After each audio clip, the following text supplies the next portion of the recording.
So now he's doing real good in my side strings.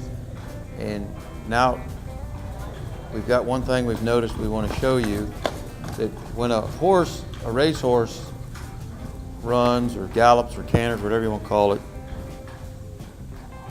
it's in a straight line.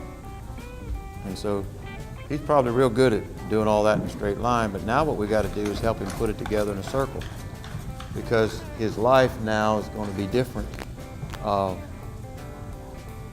in the past. In other words, his life going forward is going to revolve around circles. I mean, his life is going to be spent doing circles in an arena and going here and going there in circles. So we've got to help him learn to engage himself and get the proper cadence and the proper timing to go from a walk to a canter, from a trot to a canter, and back and forth, and do it in a circle. So let's take him around and we'll show. Watch when we go from a trot. He trots along real nice. His feet are in the air more than they're on the ground. Now we're going to canter. Now watch. See there? He popped his head up, but it was a lot better this time. But he learned the last several times he's done it, he's kicked out and kind of just gotten real coarse about it. But what that was, in my opinion, is he just didn't quite have his butt behind him. You know, he just, he needs to get his butt behind him. That's all the way I can put it. And that's what that back rope's for. And he's not used to that. He's just used to running in a straight line and not having his butt behind him. Now we're teaching him to use his back end, okay? Look how nice he's going. Look how his back is going like this, and his neck is going like this. See here? How his neck's going like this, and you're getting that suppleness. And as he goes around, I don't know if you can hear it or not, but you can barely hear his feet touch the ground.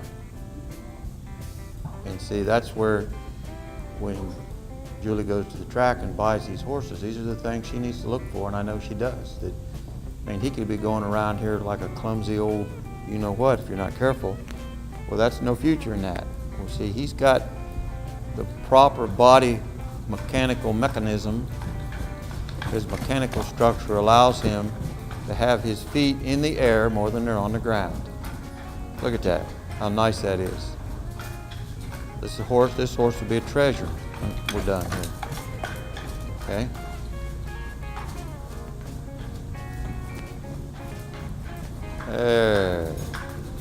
But I ask so softly. But now when we ride him, we're going to ask with the same softness. We're not going to mechanically ride him. We're going to ride him with feel. And we're going to ask him softly to transition, just like I just did with this wand. I don't even want to call this a whip. This is a wand. Okay? I'm going to control him with my wand. My little friend in St. Louis told me that. Lonnie. She said, that is not a whip, it's a wand. Okay, sounds good to me.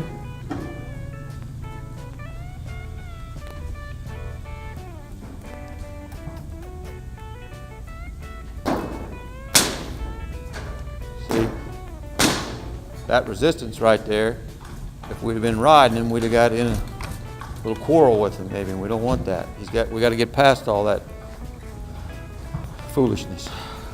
Okay, see, when he drops his head, it gives him pressure. But notice how I've got those strings adjusted. When he puts his head in the proper place, it's a total sanctuary for him. He gets no pressure in his mouth. That if I were to take him around, and if he had proper headset but was still getting pressure, I think it wouldn't be working for him.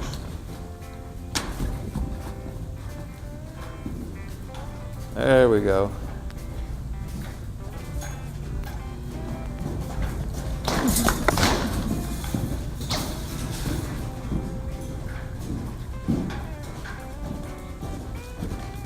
Now he's got the wrong lead in the back.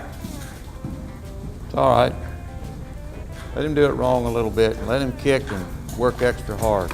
Friend, that's your disadvantage. Doesn't get you anywhere. He got to figure that out on his own. But this old boy's smart enough to figure that out real quick. There, come on.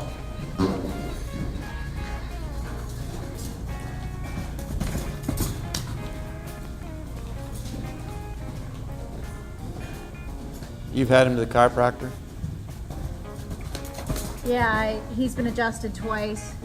I think I'm probably gonna have to put hind shoes on him soon. I mean, he's going along that good with one shoe on the front and one shoe off. That's pretty good. That's pretty good. You know, that's pretty special, I think. I haven't had the vet flex him or anything. You so haven't what? I haven't had the vet flex him behind or anything. I mean, he's never been unsound, so Oh, he's fine. that's why I don't worry about it too much. He's fine. Now, if he got to dragging that back lead Yeah. a bunch, then we got a little situation maybe. But he's not. When he's dragging the back lead, it's just because he wanted to act up and got himself tangled up a little bit. Yeah. But now I've had horses canter around and then after about 10 strides drop the back lead. Yeah. I think that's better than a flexion test to tell me that Oh there's yeah, a problem. the stifles or the hops Yeah. are bothering him. So if he'll drop the back lead, tells me we got a problem. But I even find like a lot of the track horses, just from the tension and Yeah. the nerves, they'll skip out behind a lot. You bet. Because they're not used to, like we talked about, being on the small circle. And that's what I'm wondering, if all that is just discomfort right now, especially with cantering to the left, you just can't carry an outline and pick it up well quite yet. Well, all right, Joyce, that's good for now.